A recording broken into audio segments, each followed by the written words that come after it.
Not quite.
Nicely done.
Captain, as it appears we may soon be embarking for a maximum security prison planet, I believe the crew would like to speak with you to, as you humans put it, air some concerns.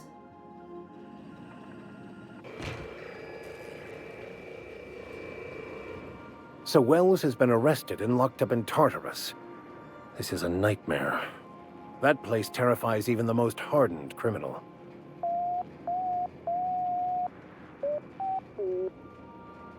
To extract the scientist, you will need to infiltrate the labyrinth. But that course of action is likely to be quite dangerous, Captain.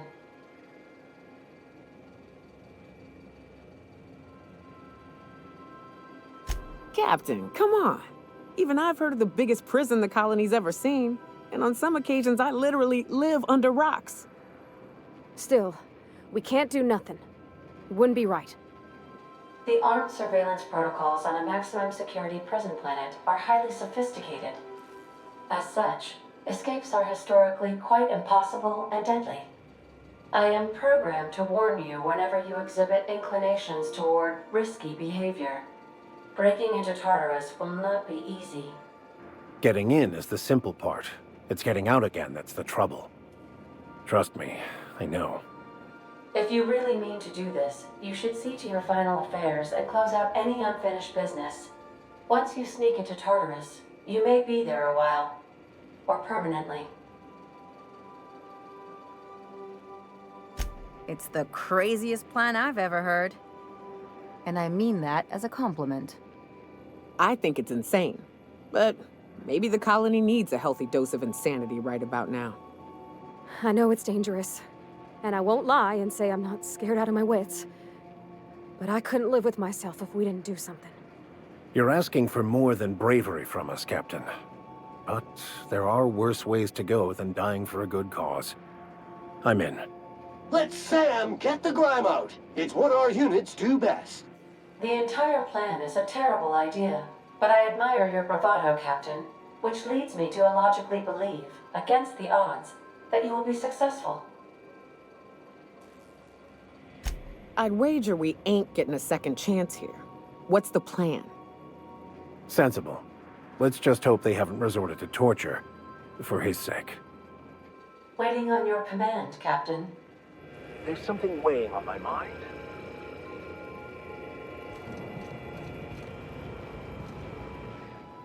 I want to thank you for talking some sense into me back there with Cheney.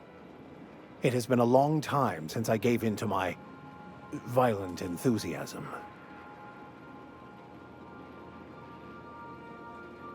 You're right. I owe you an apology. I've been so obsessed for so long, I couldn't see anything else. And even then, you saved me from myself. I don't know if I could live with myself had I gone through with it. You owe me nothing, I know, but I'm begging your forgiveness. Thank you. I promise I'll be nothing but truthful from this point forward. Oh, exactly as you'd imagine.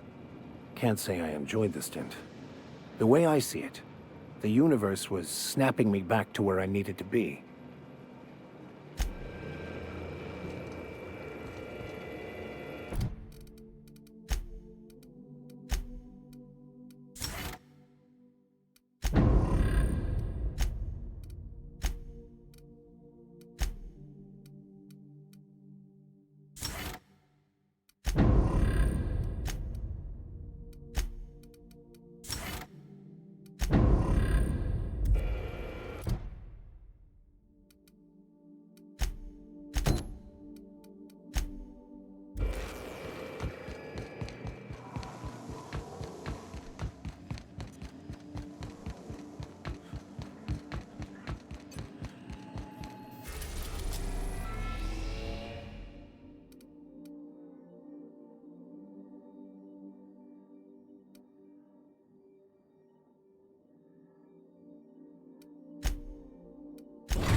Destination reached. Scylla.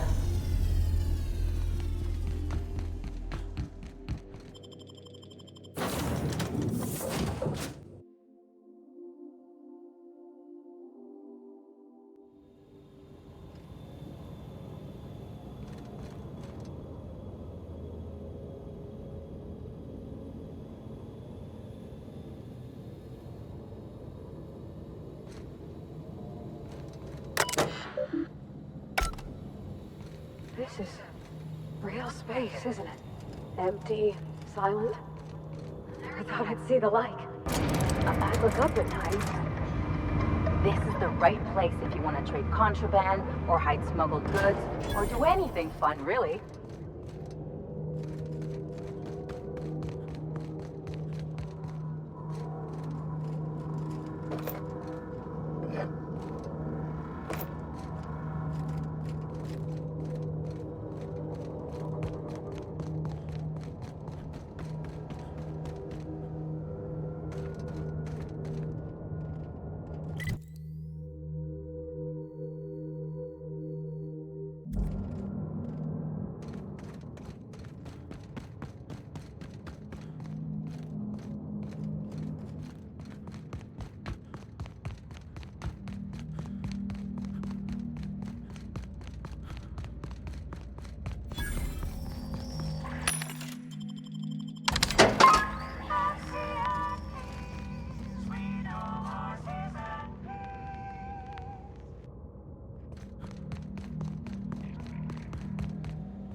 Go.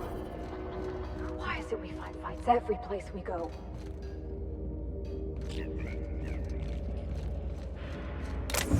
You managed to take down a freighter this...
Show him how it's done!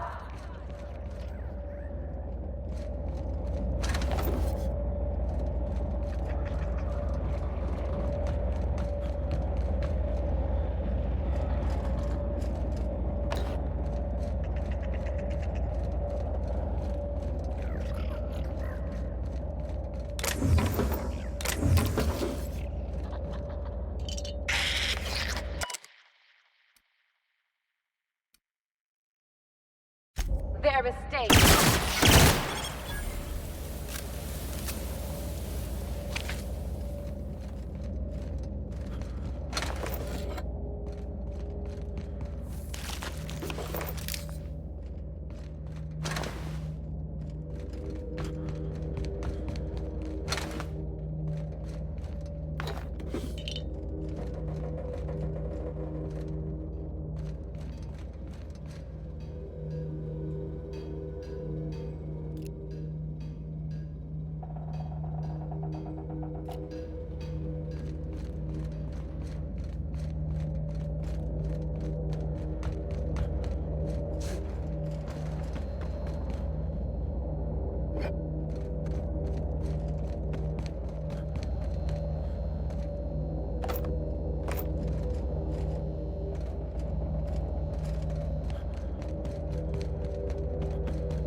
even had a bar. No wonder it's abandoned.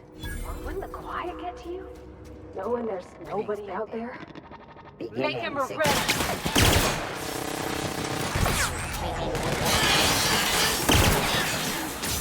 Nice one! Security patrol. Ah! Everyone all right?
Teach me that.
Out.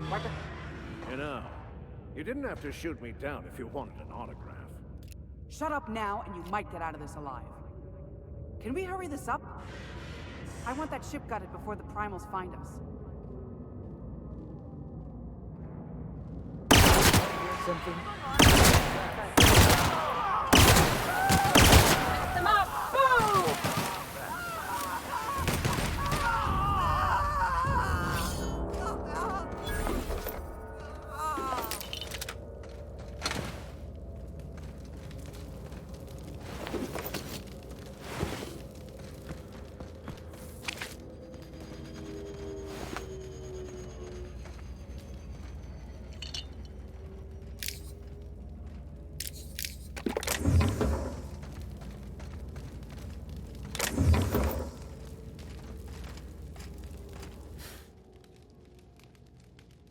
Tremendous work, friend. Here I was readying a daring maneuver, and you've come and saved me the trouble. Why does that sound familiar? It's Ellie. Excellent timing. Hello, Ellie. What a pleasure it is to see your sparkling beauty in this barren waste. It's Dr. Fenhill. I certainly know his ex-crew. Mostly from the operating table. I've probably seen more of them than he has. How cruel you are. I distinctly remember a special party at the Lost Hope Bar on Groundbreaker where we... We did not. Oh, fine. But we almost... Keep going, and you're gonna see how good this automech is at picking up teeth. Symptoms detected. Elevated heart rate, dilated pupils, increased sweat production. Subject appears to be terrified. I'm not terrified, you bucket of bolts. That's victory sweat. The one and only. Wait, who's asking? Wanda didn't send you, did she? I swear, land on Groundbreaker even a moment tardy, and that busybody's already been up your ass an hour. You tell her these automechs are coming, and sending a hired stooge to rescue me from certain peril only furthers my delay. No offense. Yes, well, I shan't. Give Wanda my chilliest regards. And farewell to you, dear Dr. Fenhill. I trust I'll see you next I find myself on the Groundbreaker. You'd better hope not.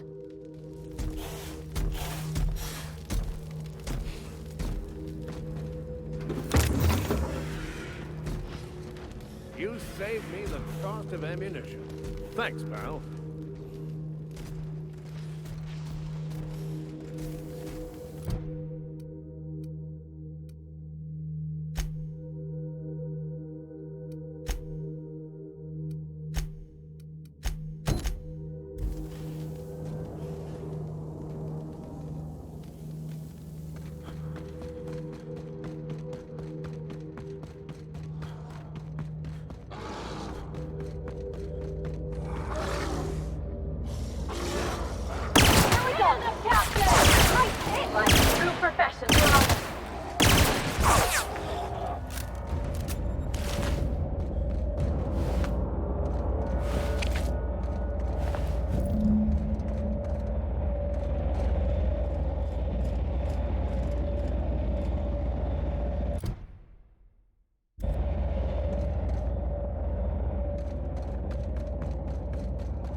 don't much like me, huh, Dr. Ellie? It's nothing personal. I'm just not the touchy-feely type. It's just... you seem fine with the others. Did I do something to make you unhappy with me? You gotta stop taking things so personal. You're setting yourself up for a letdown.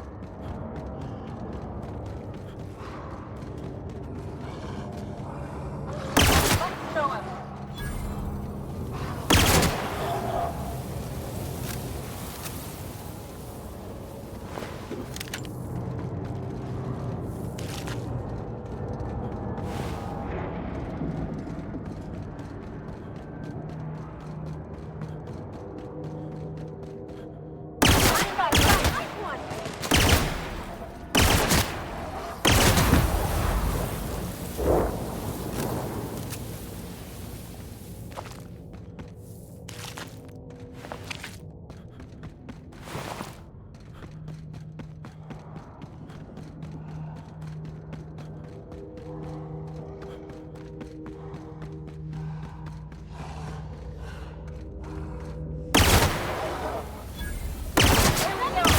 Warmed up now.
Hey, Cap.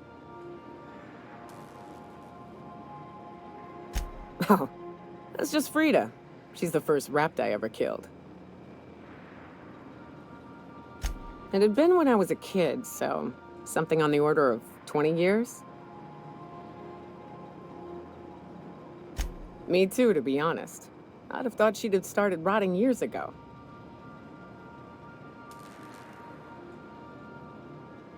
Anytime, Cap. Hey, Cap. Outstanding.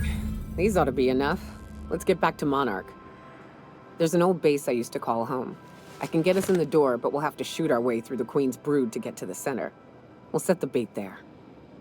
Password to the door is Charon. Hayes' idea. Clara, Hayes, Anders, Rebecca, Opal, Nyoka. Charon. He said it was some old myth. Something about death and all the things we killed. Rest of us just thought it sounded cool, so here we are. It's an old cave system we tried to turn into an encampment.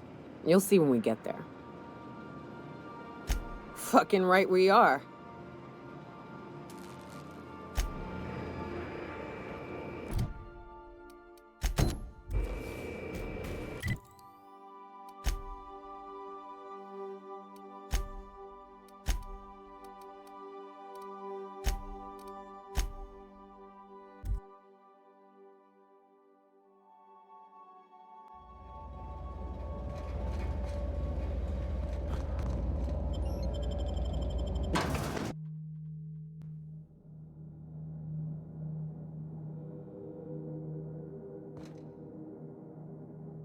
What have the solar winds deposited on my doorstep now?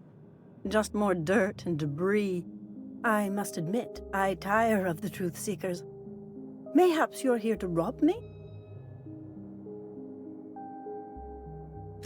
Oh, the audacity.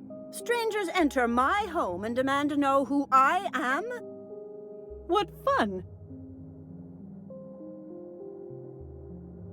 No, she's not. She's a lady of transcendent wisdom. Can you not see that? Very astute. And I'm out here to meditate and contemplate the unendurable mystery without being bothered. We've been told this was once yours. I believe the knowledge within here contains the answers I seek. Answers that will free men's minds from toil. I can translate it, but it won't do you any good. I can see you are a man in a hurry, and the insights in that book would take you years of study to fully comprehend. I've spent my life in contemplation. I believe my mind is prepared to receive the truth. There is one way that can speed up the process. It involves a combination of several ingredients, some of which can be fatal. It is not for the faint of heart or the unprepared. A crass way to put it, but yes, chemicals that can expand or destroy the participant's consciousness. Either hallucinations followed by unconsciousness and a headache, or raving insanity, which... And I believe he may be right. There is both violence and peace warring inside you, Max. This process would be extremely tenuous for what... I'm committed, no matter the cost.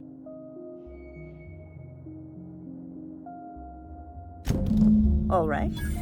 Head on into the meditation room and partake of the sacramental incense. It's waiting on the table when you're ready to begin.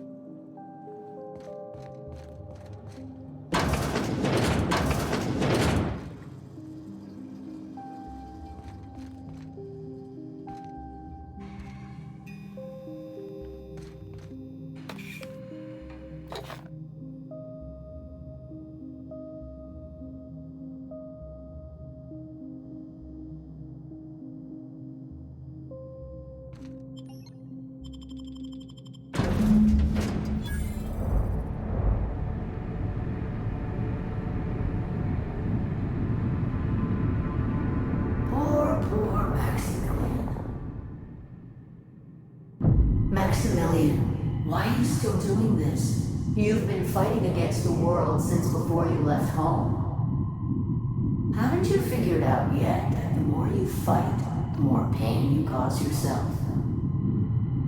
Mother, you're dead. You can't be here. I knew this was too good to be true. What's happening to my voice? Does my voice sound weird to you? We are obviously the victims of a tasteless joke being perpetuated... perpetrated? I mean, we're being made fools of, aren't we? When I get out of here, I'm going to show that hermit what you get for messing with me. Maximilian, always ready to give up, to lash out. Always searching for answers, but always in the wrong place, never looking inside himself.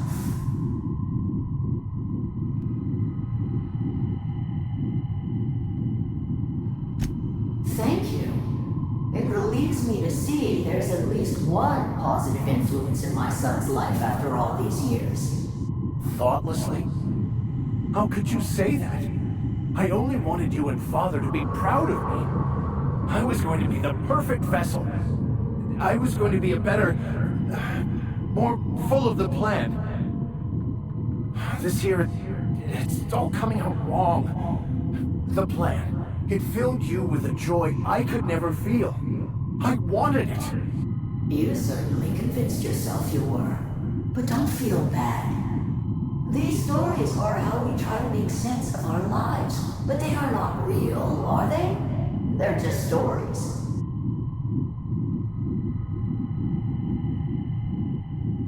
What the fuck are you talking about?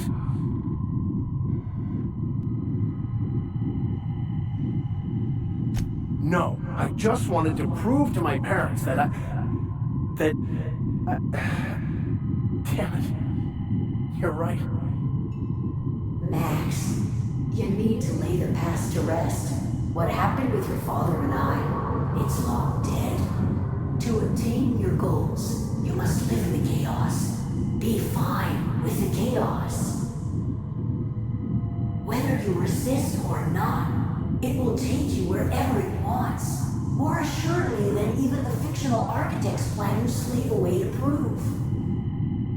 No, that's not true. The basis of everything is order, not chaos. It's true, I know it is. No, it didn't. I made myself happy. There's nothing holding you back but you. This whole thing, it's just a farce, right? Just my own brain working against me? You couldn't be more right. Hello, Max. What? Who? Why do you look like me? Not really. I'm who you think you are. I am disciplined, controlled. I have no doubts. Why? Why do you berate yourself for not being me?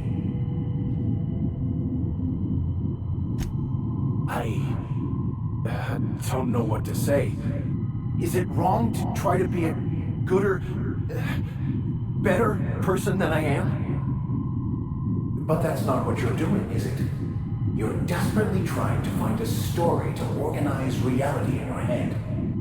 A new story of the happy you. That's not... It can't be right. I've only been searching for the answer to the equation. How? By removing the need to make any decision. To have your life completely controlled. Your obsession allowed you to avoid the real question. Who are you? I'm Max. Me! I'm real. You can't convince me otherwise.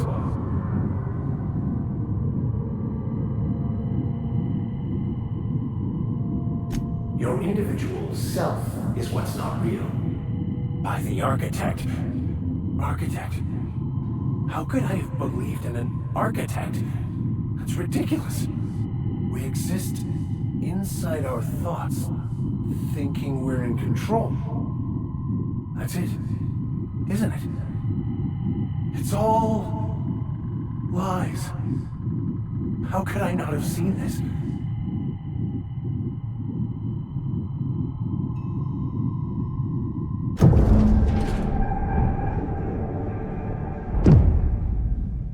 I see you're back with us. Feared we lost you there. I woke up. The illusions I built for myself just fell away.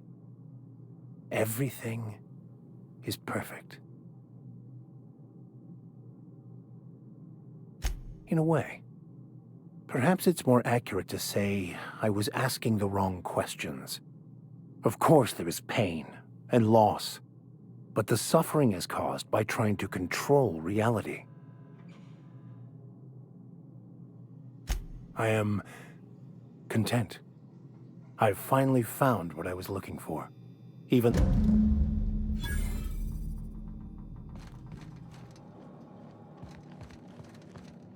So, have you found your answers?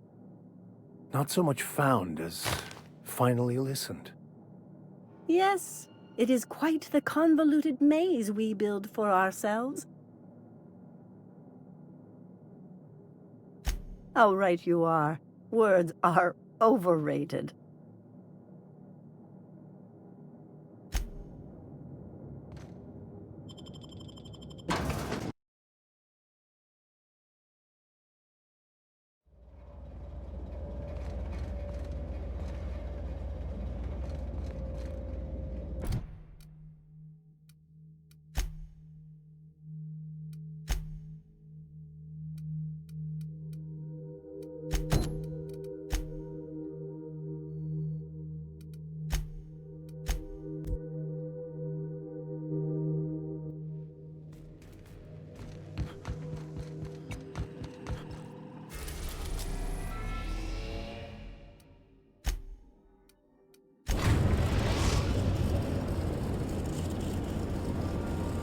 We've arrived at the groundbreaker.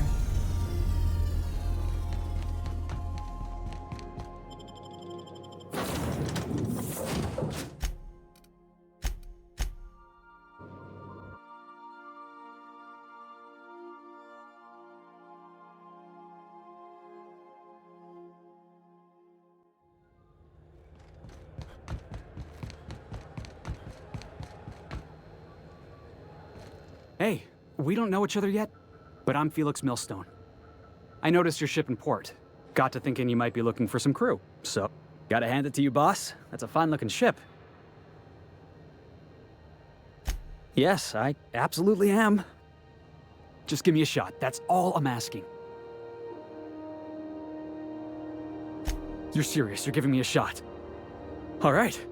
I put together a little speech, just in case you asked. Hey there. I'm Felix Millstone. Firstly, I am highly personable, and I get along well with anyone who is not of the jackass persuasion. Sorry. He's funny. Secondly, I can be counted on in the event of a firefight, standoff, and/or raid. That motto is it's a work in progress. Additionally, I have several years of experience as a box hauler. In conclusion, thank you for considering me for your ship crew and/or outlaw gang. I thought that was real good, Felix. Thanks for the vote of confidence. What do you think? Am I in?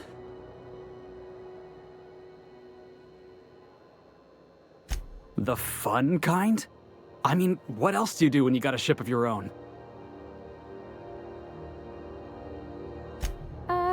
How about we just say we're trying to do good? Wow. You don't know how long I've been waiting to hear that. Thanks, boss. You're not gonna regret this. I'll just gather my personals and meet you on board. This is gonna be great. Well, this'll be interesting, huh?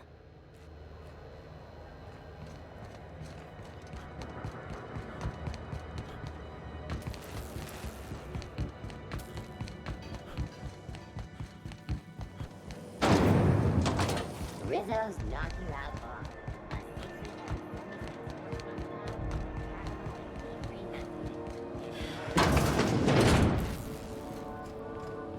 Well, well, Dr. Fenhill. It's not often I see you on this side of sickbay. I make it a point not to get shot, and when... It'd be nice to have you in here patching people up, not just blowing them apart. I respect what you're doing here, but you know I'm not ready to settle down. Have it your way, then. You always do. Now, about your friend here. Were I a gambling woman, I'd wager you're responsible for my mechanical safe return. I can't thank you enough.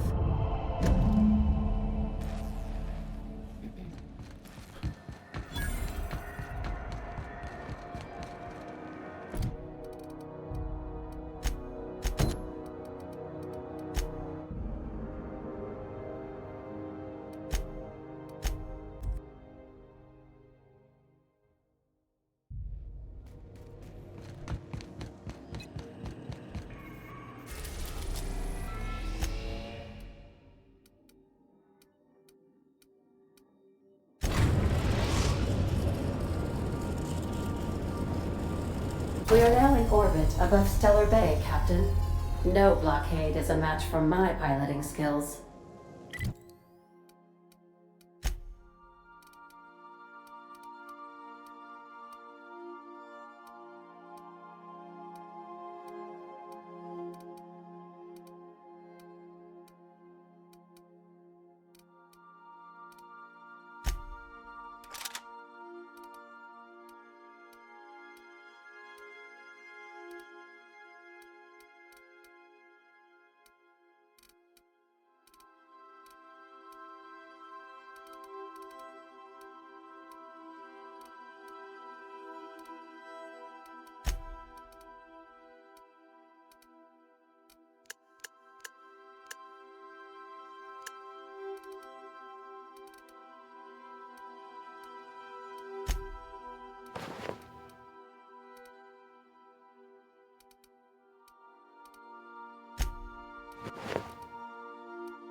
Whew, here we go.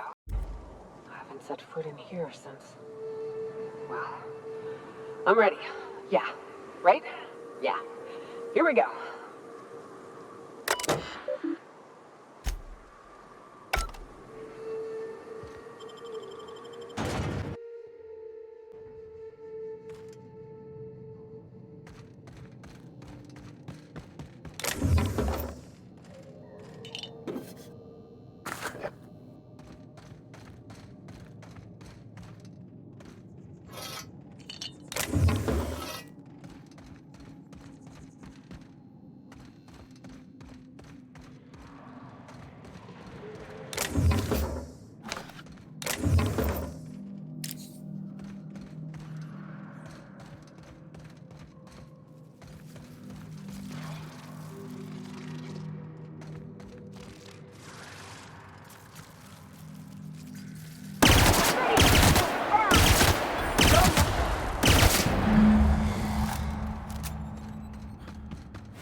Well, this is the spot. You know, I thought I'd be angry. I thought I'd storm in here in a rage and exterminate all these bugs but I ain't. I'm mostly just empty. The first night Hayes and I spent in here, we knew it was home. It's safe. Monarch folks often joke about it. Not because of the smell or the grittiness it leaves in your throat. It's because there's no escaping it. It's life here, and there ain't anything you can do about it. But here, somehow the sulfur never made it. The nights we spent in here felt like vacations. We hauled in steel, hired sublight folk to help. That's how we met Anders and Opal. They stuck around after our contract was up. 4 of us for a while, scraping together what bits we could to build our home. And Clara, her little sister. I'll admit I wasn't keen on taking her on at first. Believe me, I had my complaints. She had a head for numbers, helped us trade hides for food and materials, negotiated contracts. Clara, Hayes, Anders, Rebecca, Opal, and me. 6 folks, 1 name, 1 family. Charon.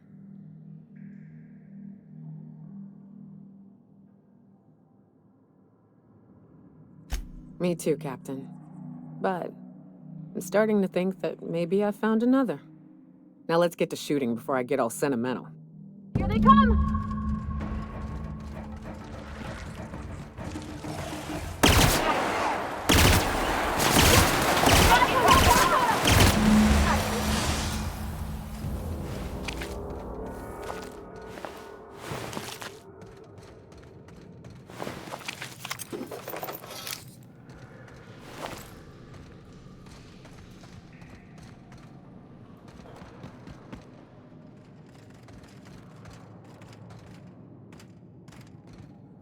I wish these were more auspicious circumstances, but at least we're all here. That makes it stupid. By all accounts, we should have left well enough alone. Captain, thank you. You mind if we rest a spell before we head out? I'd like to bury Opal and Clara proper before... What? Why? Them's painful memories, Captain.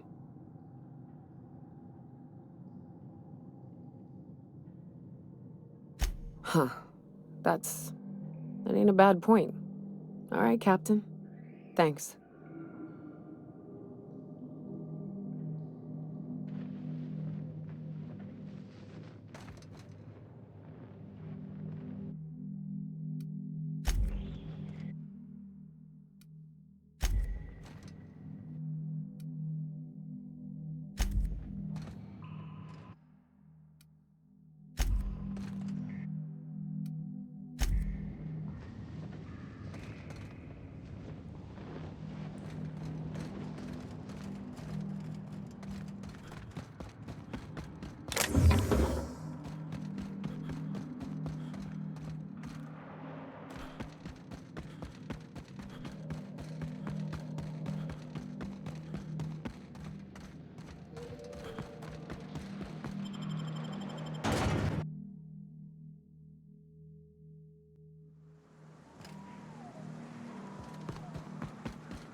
Hey boss, got a hypothetical for you? You got a friend, see? Somebody you knew when you were growing up. 5 years go by, they send you a message out of the aether. What's going through your head?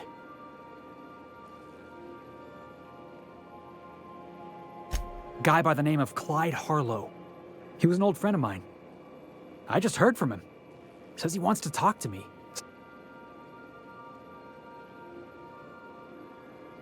Clyde's waiting for us on Scylla. What he's doing on an asteroid, I can't begin to imagine. I appreciate this, boss. I know you're going out of your way for me.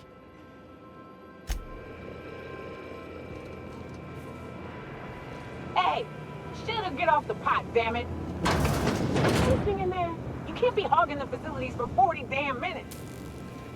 You ought to see Ellie. You gotta condition or something.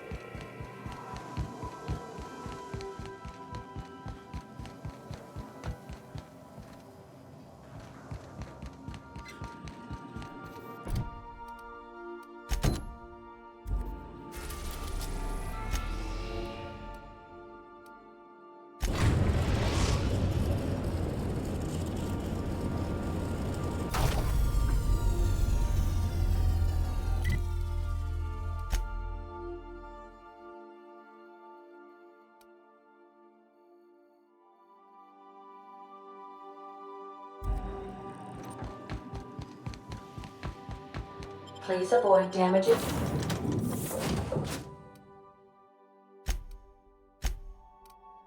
Yourself or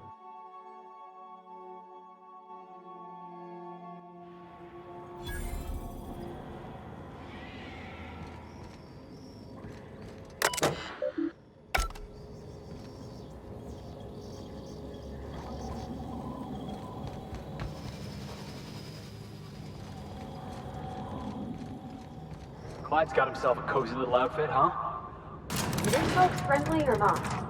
That's what I want. Hey you, looking for something? Where do you think you're going? Hey, nice form. Good delivery too. All right, go on through. Got my sights on you.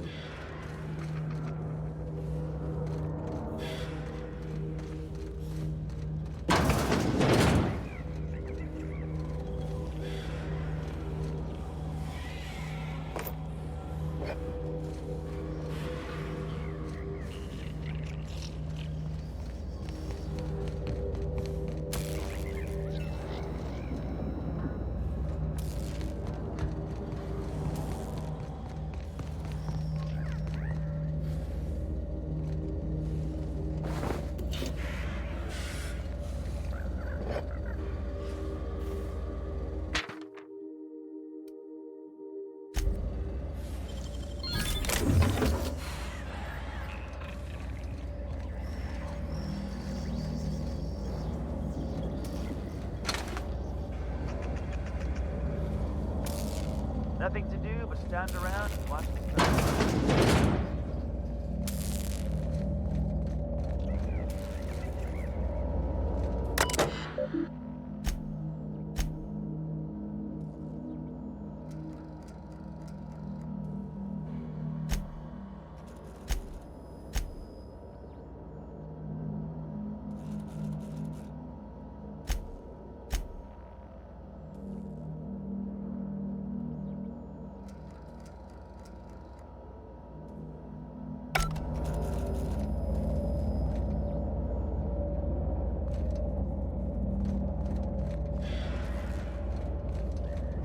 Been ages since we had a call.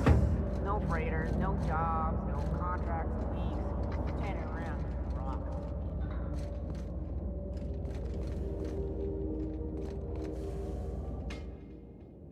Well, hey there, Hullhead. Clawed your way out of the groundbreaker at long last? Uh-huh. Oh, sorry, were you expecting me to say something?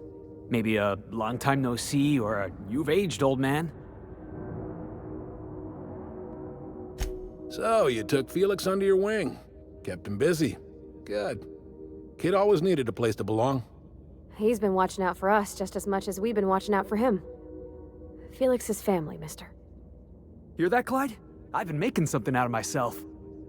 So long as you haven't been making a fool of yourself.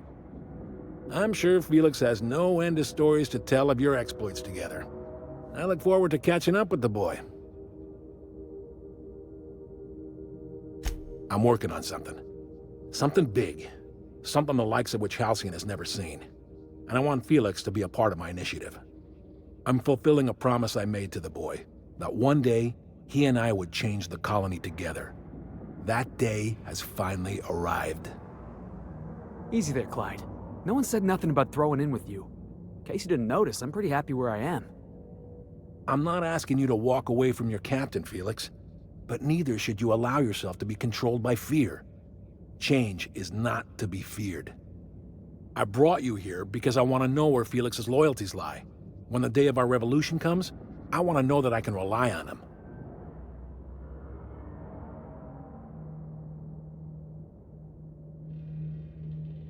Everyone in my crew proves their loyalty. No exceptions. Not even Felix. I want you to deal with a traitor for me. Name's Trask. Kill him, and bring me proof of his death. His ring should do nicely.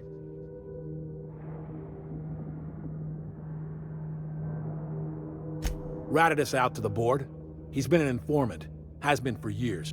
I don't know where he's hiding, but his wife might. Rosanna. Lives on the Groundbreaker last I checked. Rosanna knows my crew by name and face, but you're a stranger to her. She'll... You think so? Maybe we should have a word with Trask. Get his side of the story first. You'd be wasting your breath bandying words with that traitor. Remember, I want proof. Bring me his ring. Here, my token. Think of this as my personal signature. Let's hear it. A revolution is the work of a lifetime, Captain. I've spent my life preparing for the day of Halcyon's reckoning. Everything you see around you is the result of that preparation. A base of operations, loyal soldiers, freedom from the board's oversight. Hardly. The board is rotting from the inside. Tomorrow, next year, a generation from now, eventually, the board will fall to pieces. Entropy is the natural state of the universe, Captain. All systems inevitably dissolve. When that day comes to Halcyon, we will be ready.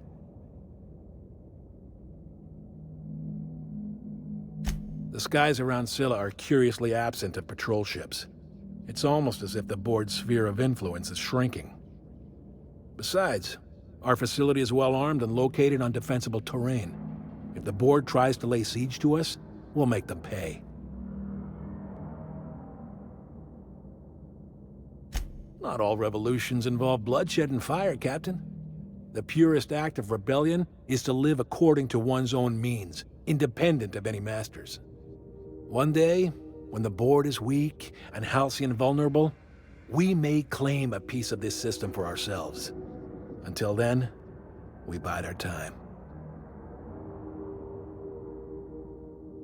Something on your mind? Well enough. It's been a few years, but I still remember a thing or two. You had a chip on your shoulder. You'd argue over anything, and you'd never back down. What do you mean, had? And for the record, you never could admit when you lost an argument. You see what I had to deal with?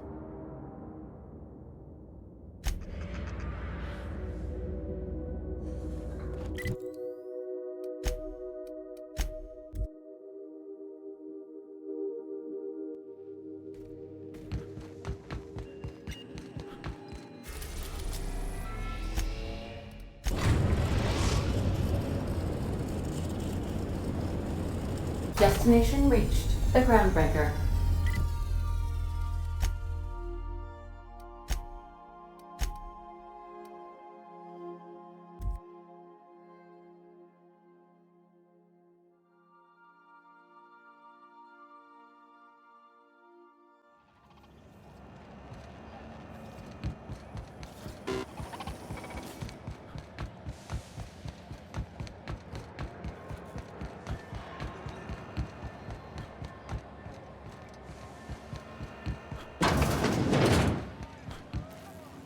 This is Halcyon News. We interrupt your regularly scheduled advertisement for the following story. Tossball finals are scheduled to air soon, but a scandal has rocked the league and thrown this pivotal game into question. Both teams have tested negative for performance-enhancing stims. A tossball first. Coaches and referees are debating how and if this behavior could lead to an unfair advantage. This has been Halcyon News, your only source for news in the Halcyon colony. What do you recommend? You mind? Trying to have a moment here. Yeah, I was called that once upon a day. Rufus and I are no longer on speaking terms. I don't know where he is.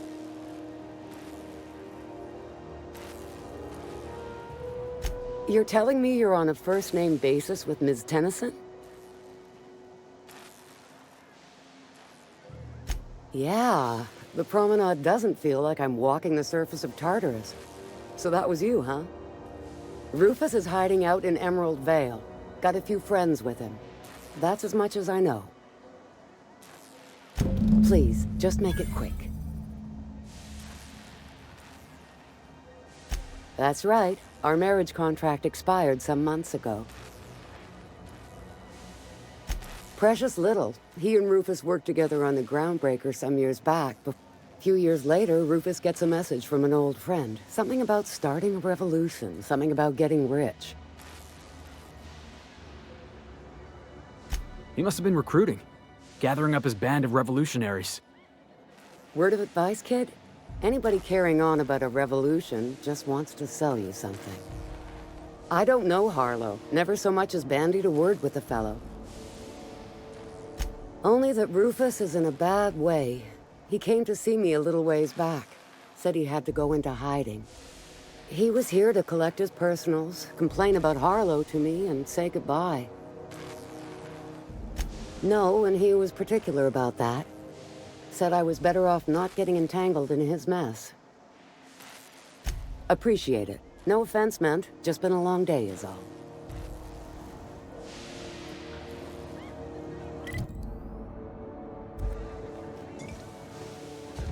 This is Halcyon News. We interrupt. If it isn't my favorite friendly freelancer. What ain't I got?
We are now in orbit above Edgewater, Captain.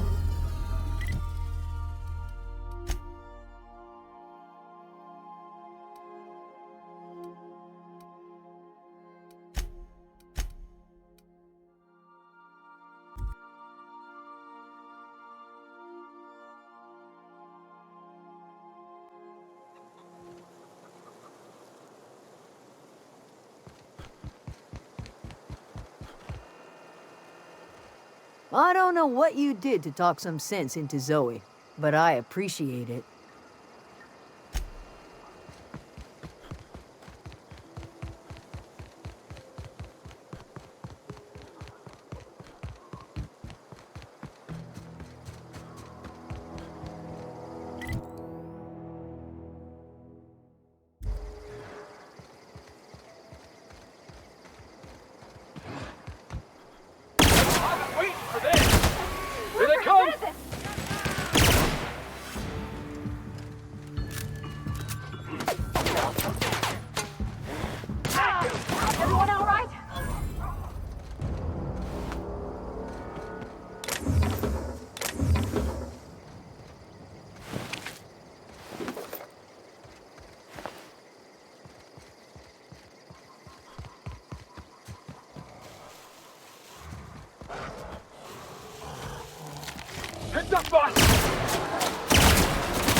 I don't know who you are or why you're prowling around here. You're one of Harlow's gun hands, ain't you? Right. You just stumbled into a camp full of armed strangers because you wanted directions. A favor, huh? Let me guess. He promised you some reward in the brave new world that was to come. Thing is, you and I are at an impasse. Harlow wants me dead, and I've got no intention of dying. How do I know that I can trust you?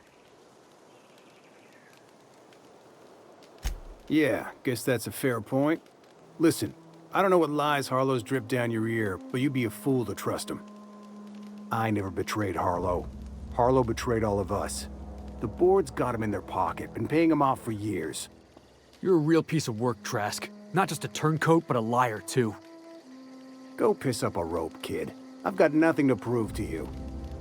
That's the whole truth. Harlow's just another board asset.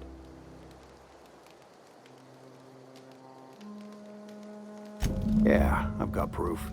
There's always a paper trail when the board's involved. I chanced upon some correspondence between Harlow and his employer. I don't know that it makes a difference. What was I to do with that evidence? Bring it in front of the board? There's no authority in Halcyon willing to take Harlow to task.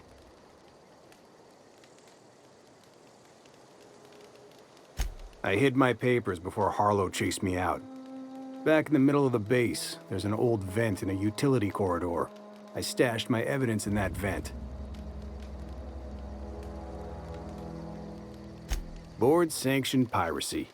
Harlow went after the ships the board wanted destroyed, capturing anybody the board wanted captured. If we captured you, we'd ransom you. Harlow liked to do the job himself. Gather up the captives on his own ship, vanish for a couple of days. Only that's not what happened. Harlow's been selling his captives off to the board. Because he's for sale, anything the board can buy, the board will buy, and that includes loyalty.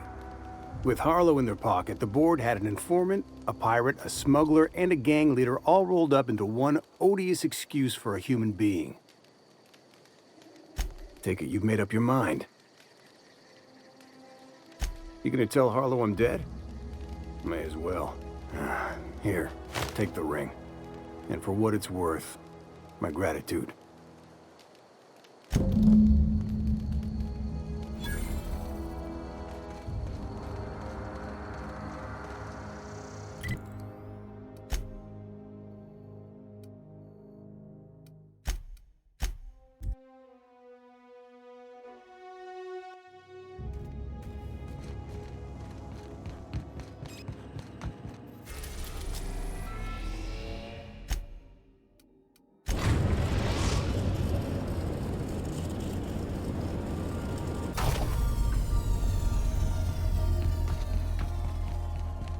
I'll lock up behind you.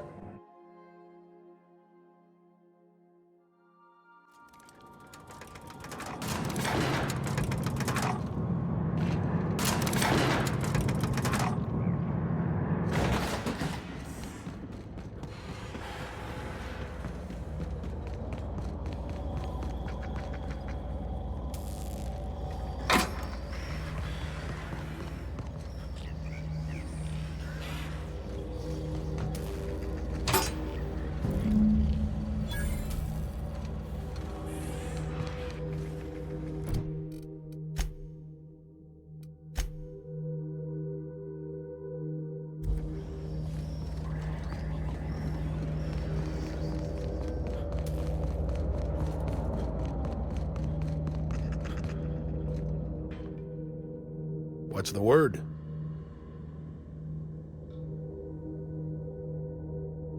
Not surprised. Trask was a dead man trying to negotiate with his own executioner. That's a damning accusation.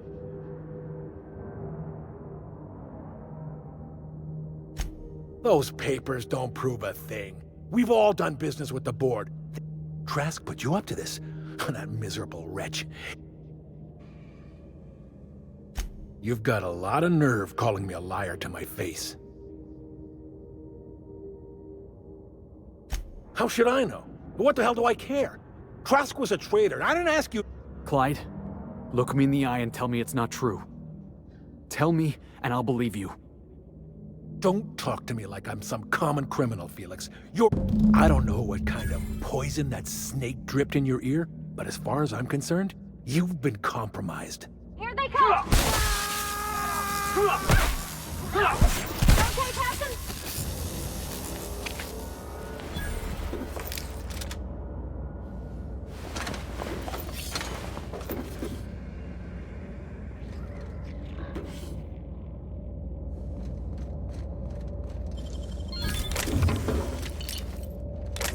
Jackass isn't coming! Take him down! We're losing here! Score one for Felix!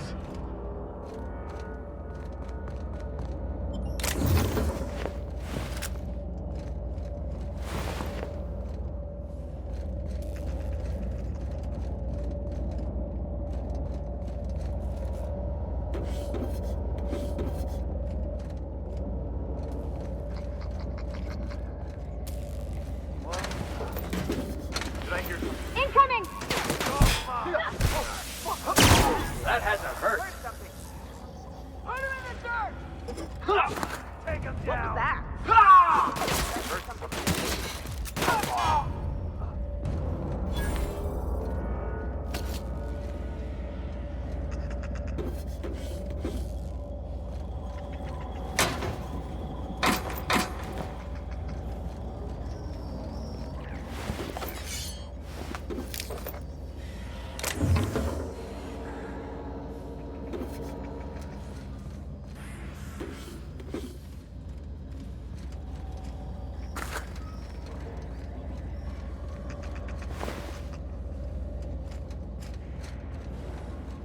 What was that? What was that? What was that? Look out!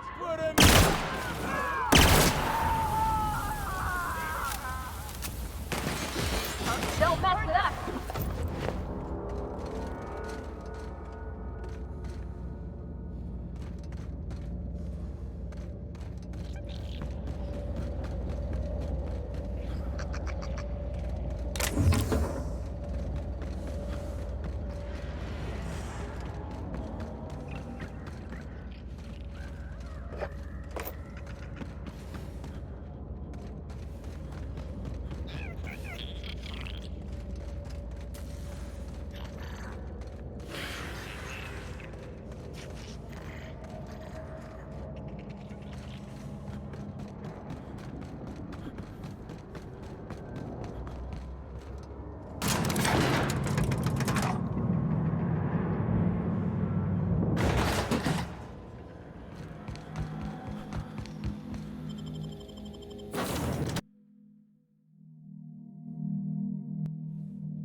Hey, Max. Yes. You really think we don't have a purpose? That everything happens for a reason? I used to think that, but not anymore.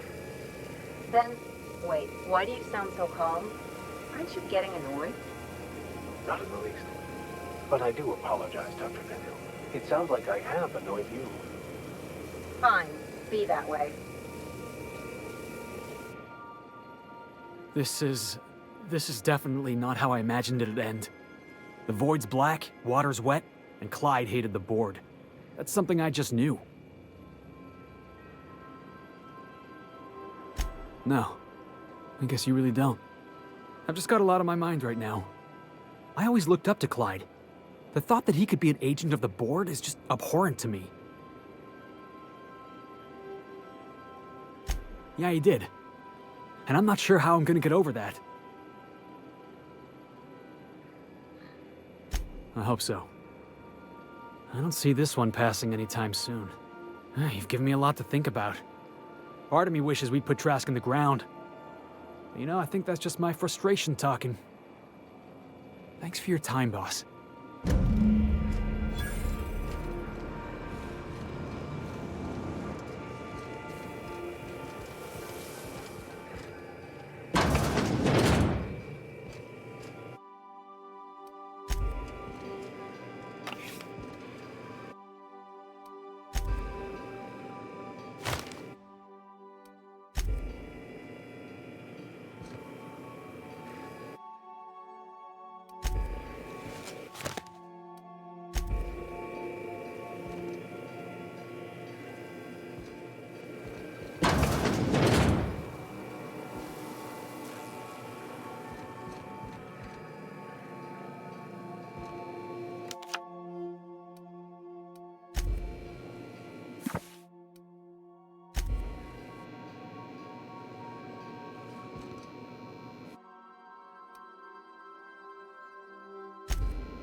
Good to see you, boss. Didn't I tell you? I'm secretly the chairman's orphan child, abandoned at birth in the back bays. That's right. Can't get anything past you, boss. Honestly, before you picked me up, I was living in the back bays. I was what folks on the Groundbreaker call a stowaway. Means I was invisible.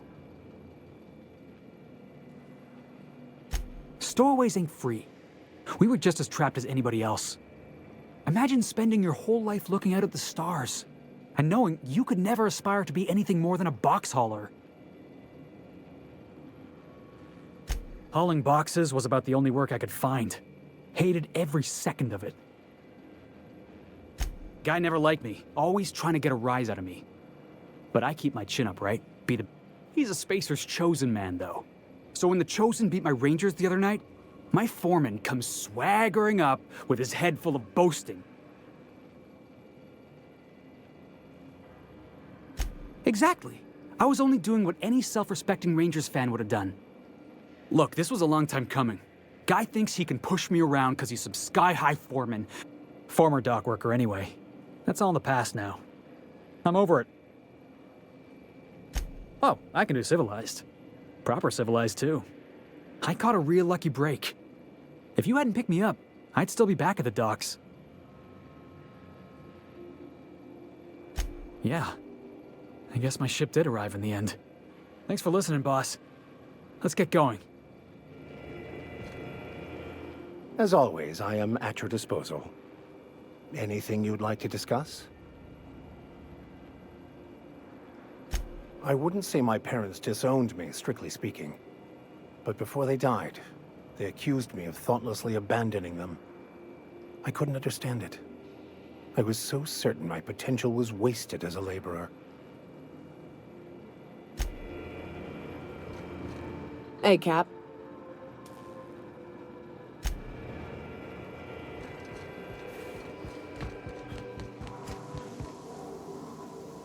What did I tell you? Harlow's down with the man shtick was just an act. Take a page out of my rule book. Don't trust anyone. Don't get all mushy on me now. People look out for their own interests. This is why I hate metaphors. Look, I see a lot of people, inside and out. Once you accept that, nothing much surprises you.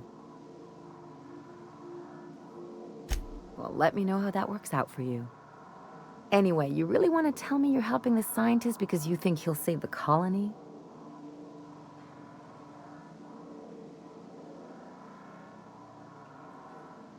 You're right. The point is that self-interest is like self-pleasure. Enough about Harlow, though. Anything else?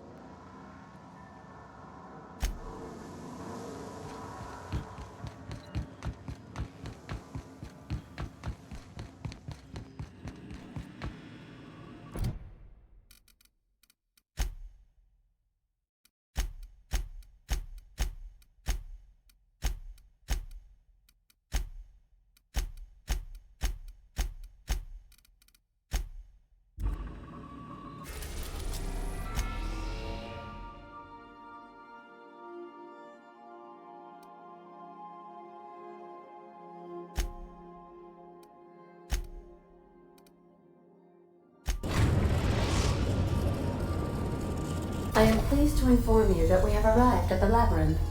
Please be advised that the punishment for trespassing is execution. Please be advised that electrical storms on the surface of Tartarus make departure impossible at this time.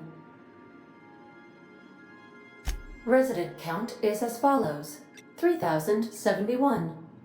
The interior can be chilly. Take a scarf with you, Captain. I would also ask that you leave your captain's ID with me, in the event that you do not return. Understood. If you die or are incarcerated for life, I can generate a new ID for the next captain. Oh, speak of the devil. Captain, I am receiving a transmission from the prison's docking authority now. Attention, unauthorized spacecraft. This is a maximum security installation. You are hereby confined to your docking platform until a ticket detailing your crimes has been filed and notarized.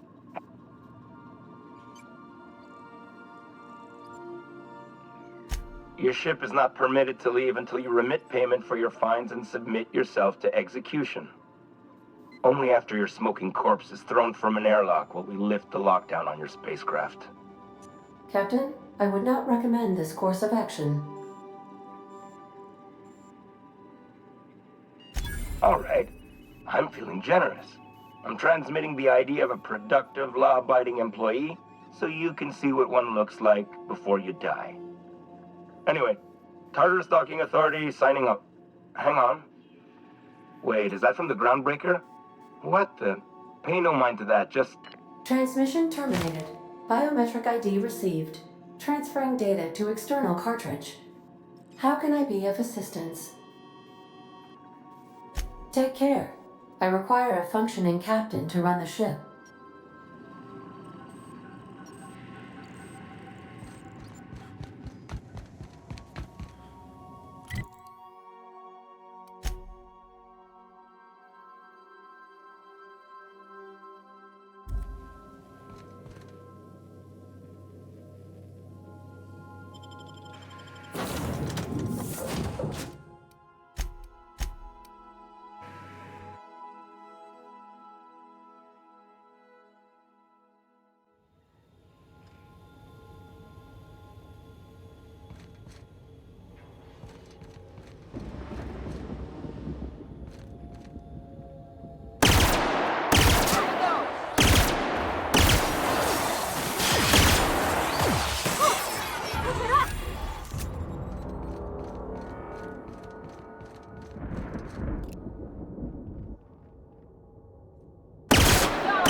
Captain did right by us once.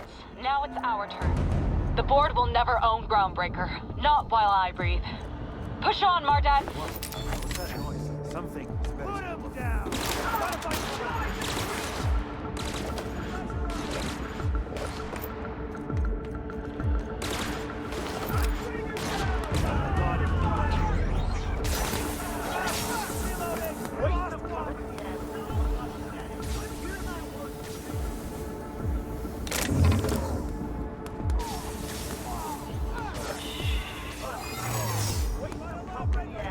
Security threat eliminated. Your execution brought to you by UCL.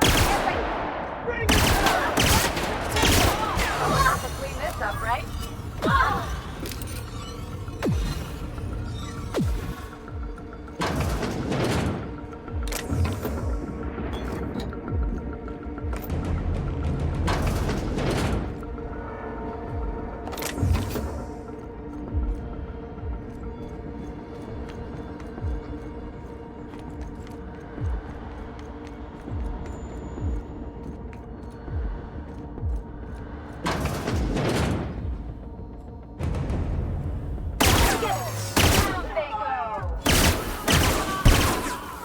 Don't mess with us!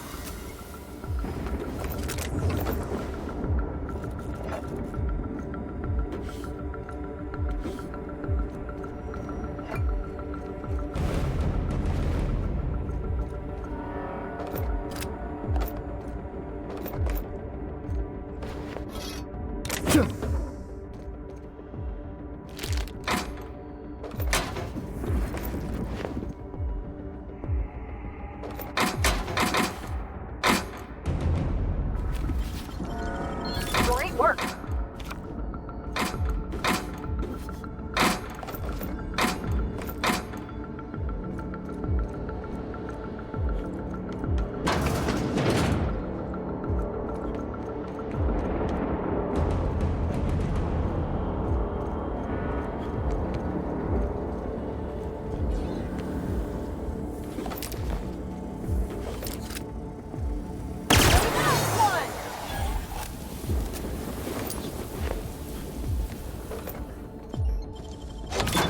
Nice going!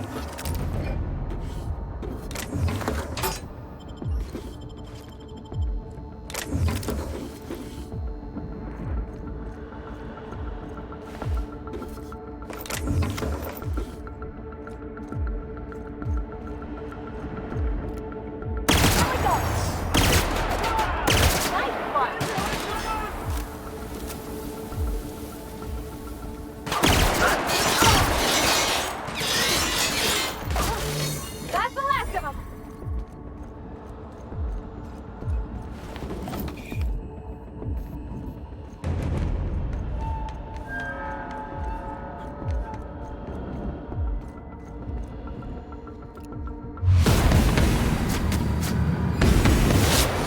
Oh, not even a stretch!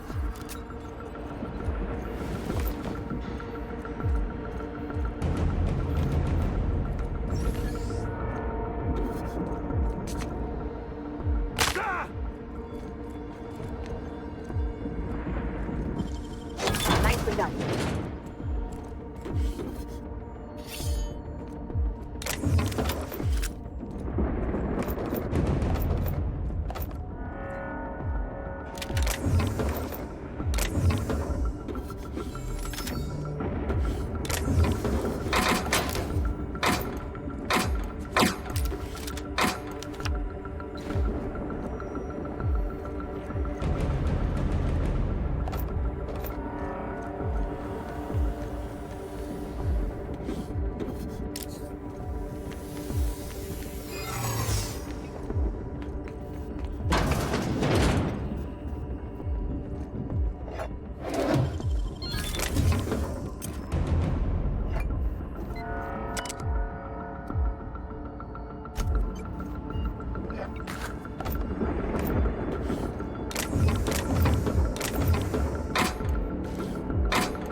side of this place.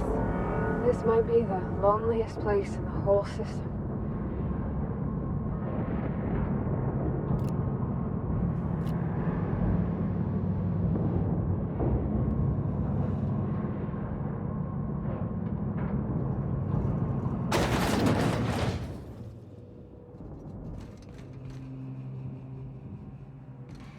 Nice of them to leave us a few options.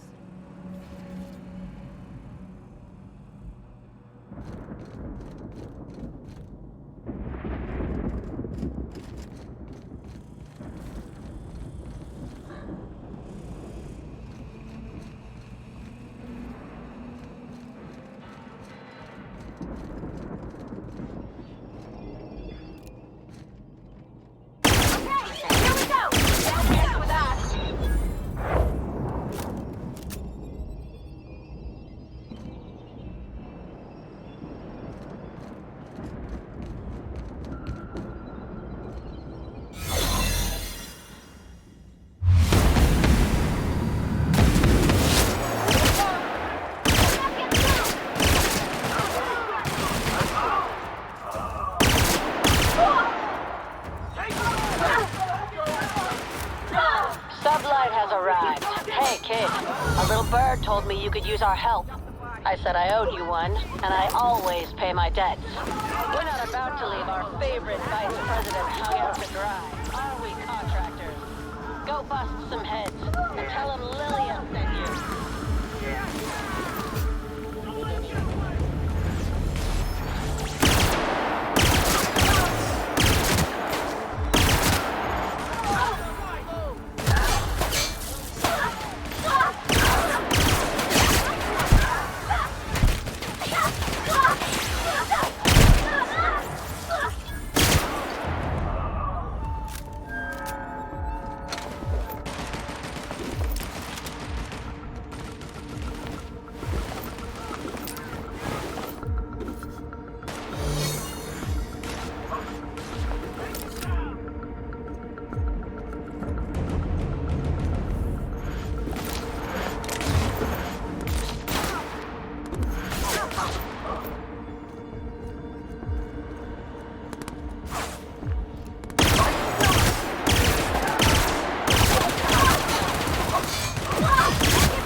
clever.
Imagine being locked up in a place like this. Just the weight of all that stone and steel. It's making me sick.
looking good, so...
I'm working as fast as I can, all right? If y'all...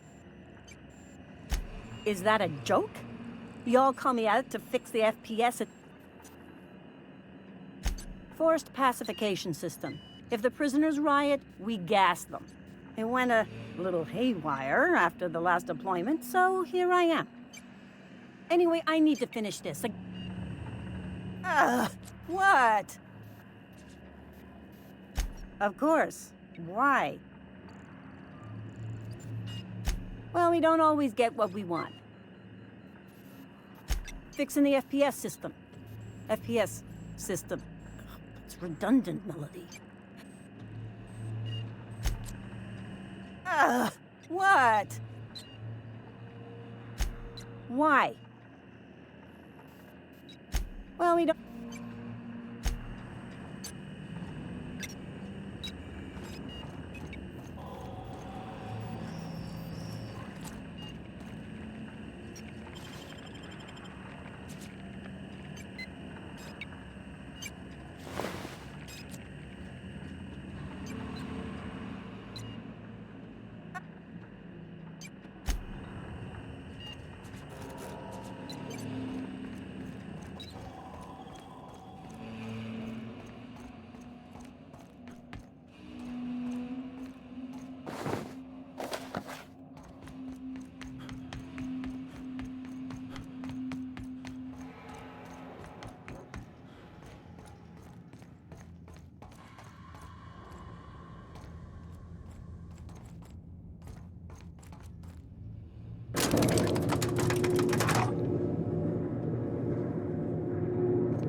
Let's go, troops.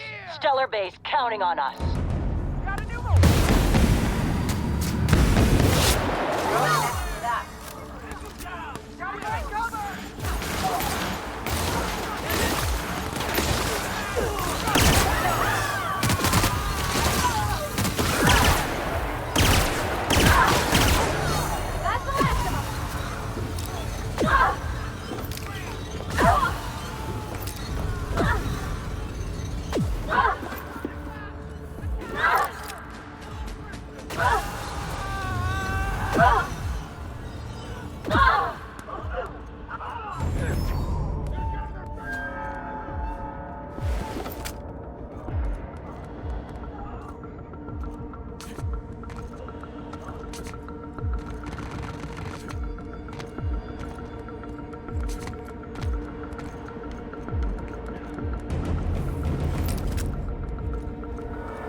Well, look who it is. I'll be damned. I was prepping the studio for our announcement, and here you are as a bonus. I had heard you'd taken a mechanic under your wing. What's the matter, girl? Couldn't find actual employment? The captain's treated me right. Better than any of you bored folk ever have. I'm exactly where I want to be. Ah, and the wayward doctor. Are you about done with your escapades? We have faces that need lifting, after all. These days, I'm more interested in breaking them. Wouldn't mind taking a swing at yours. When you go off and get yourself shot, try to avoid taking one to the face. My word! You've correctly identified the most recognizable man in the colony. It's a wonder what Phineas saw in you. Then again, he's an insane person.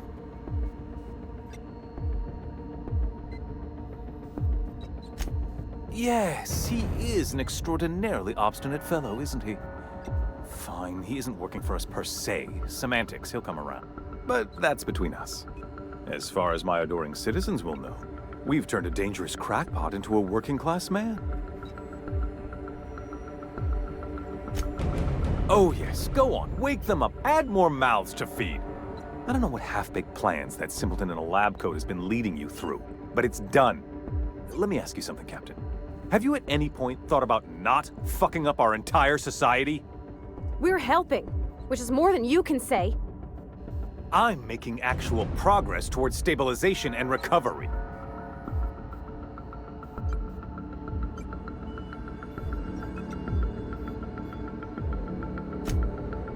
Oh, right. This coming from the psychopathic outlaw. Yet, we don't need your help.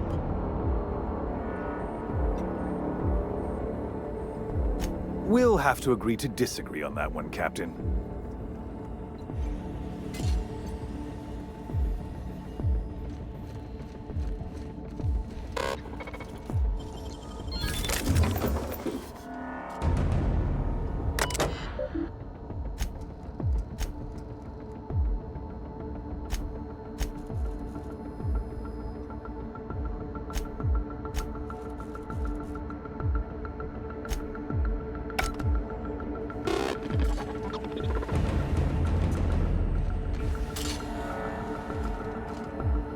I've got work to do.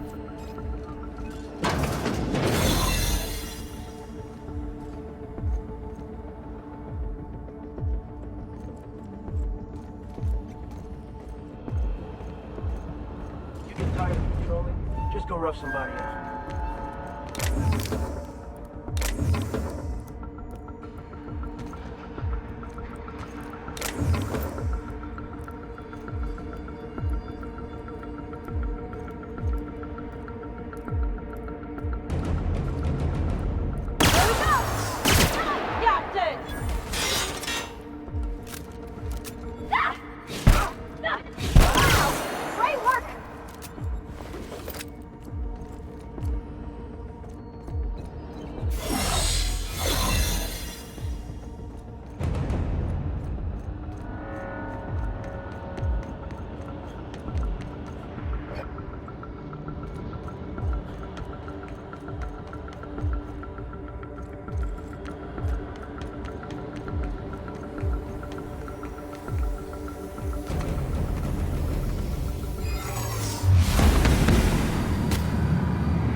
All right, MSI. I'm not one for rousing speeches, but the captain needs our help. So get in there and fight!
Think this counts as a promotion?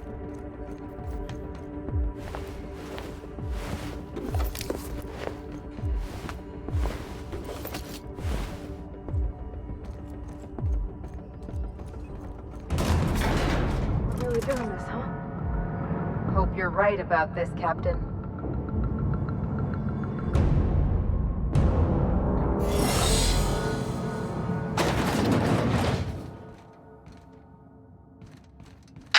Captain, you have an uncanny talent for complicating my life.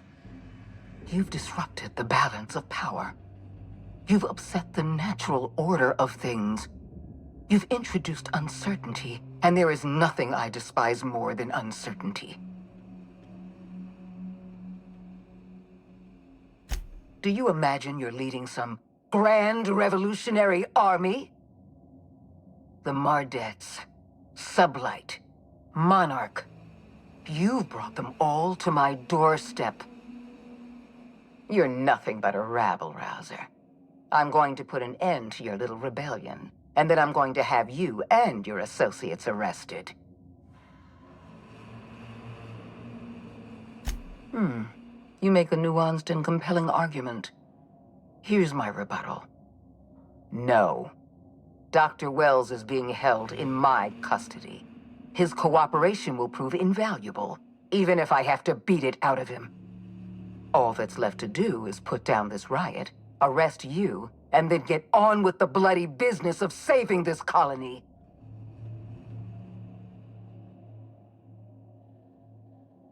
Fair enough. I'm giving you exactly one chance to parley with me.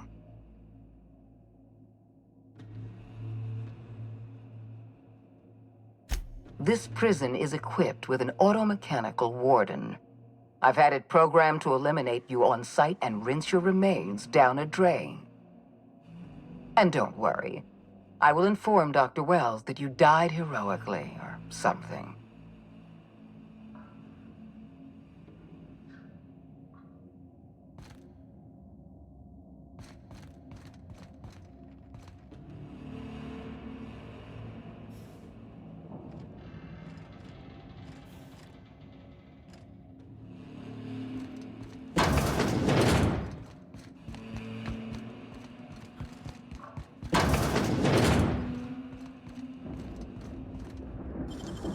Nicely done.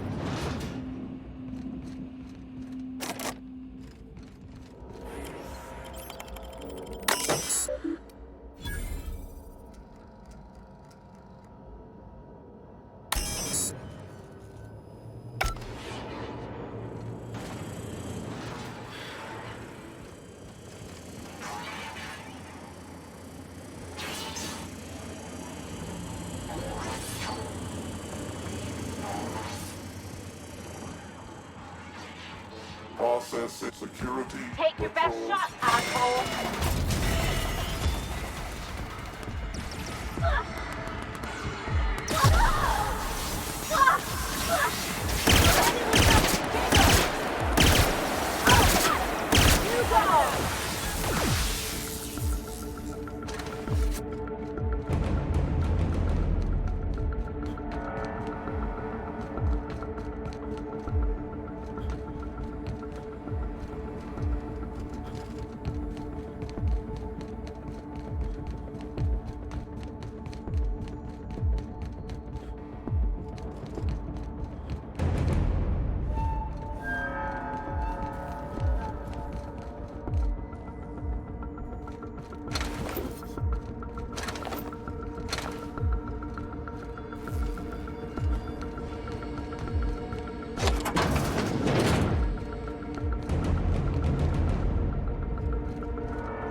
You don't know how glad I am to see you.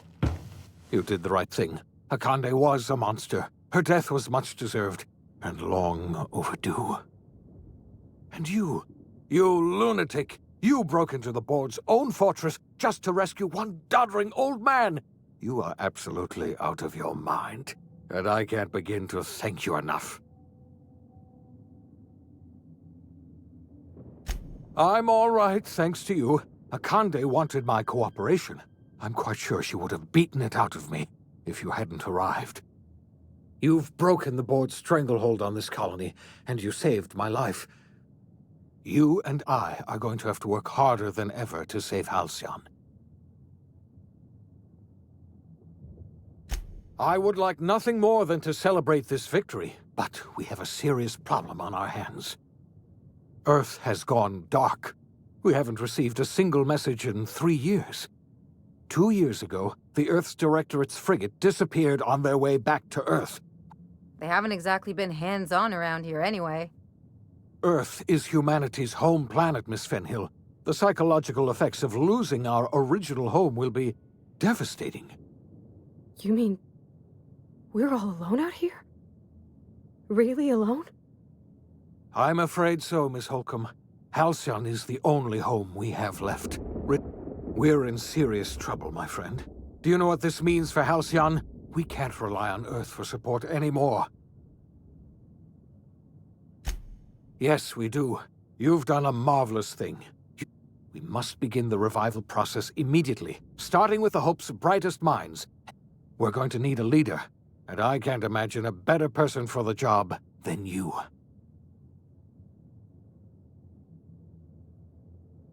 You won't hear a word of disagreement from me. You're the best thing to ever happen to Halcyon. If you want to take it upon yourself to lead this colony, you have my support. We're not a colony any longer, are we? Our last connection to Earth has been severed, and so we have been set free. Our future is uncertain, and no one knows what tomorrow holds. Exciting, isn't it?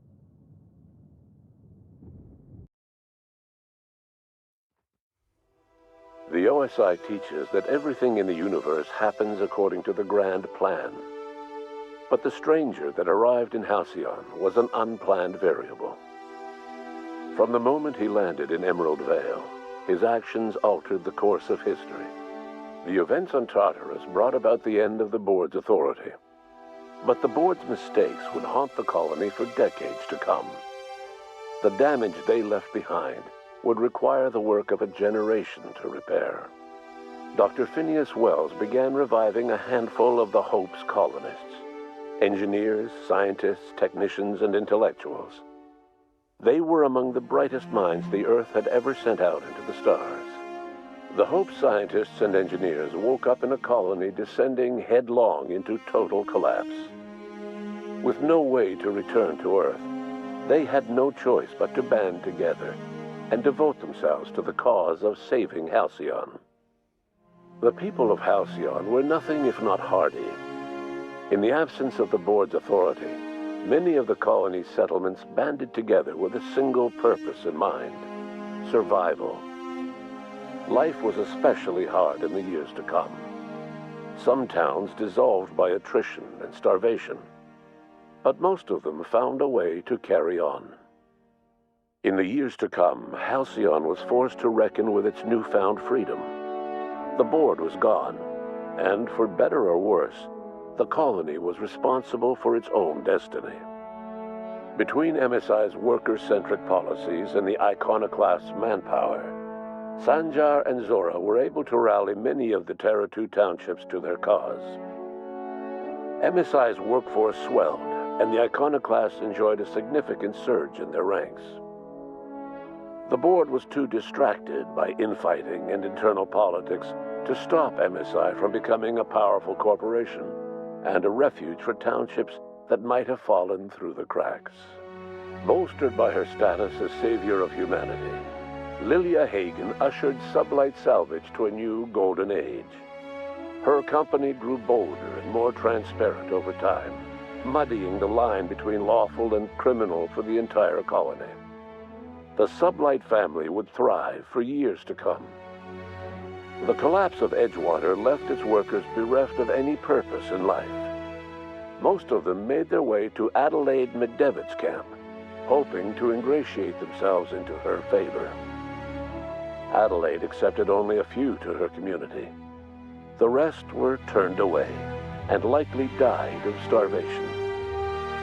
Nevertheless, Adelaide's camp grew into a well-established town. Adelaide McDevitt refused to cooperate with the ongoing effort to save Halcyon from collapse. A sympathetic deserter stole a copy of her research and delivered it to the Hope's scientists. It is unclear how useful Adelaide's research was. An optimistic estimate suggests her work may have bought Halcyon another few years of survival. Adelaide would never know. She died that winter. Under the leadership of Junlei Tennyson, the groundbreaker held firm against corporate influence. The ship's mechanical stability gave Junlei the time to educate a promising generation of engineers, schooled in her family's traditions. The future of the groundbreaker looks promising. The rediscovery of the Hope and the abandonment of the lifetime employment program forced Byzantium to come to terms with some uncomfortable realities about the state of Halcyon. While Byzantines were reluctant to surrender the luxuries they'd grown accustomed to, the board's diminished authority gave them little choice in the matter. Nearly everyone had to learn to make do with less. Some even had to get jobs.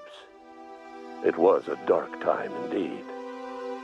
Even the Gorgon Asteroid, though a distant enigma to most of Halcyon, felt the aftershocks of your actions. Olivia and Minnie Ambrose worked together to cure the marauders Adrena Time had created. Through their partnership as scientist and administrator, they discovered the harmony that had eluded them as mother and daughter. And through years of patience and effort, they discovered a means to wean Halcyon from the scourge of Adrena Time. Their work eventually allowed Wells and his scientists to treat many of Halcyon's marauders.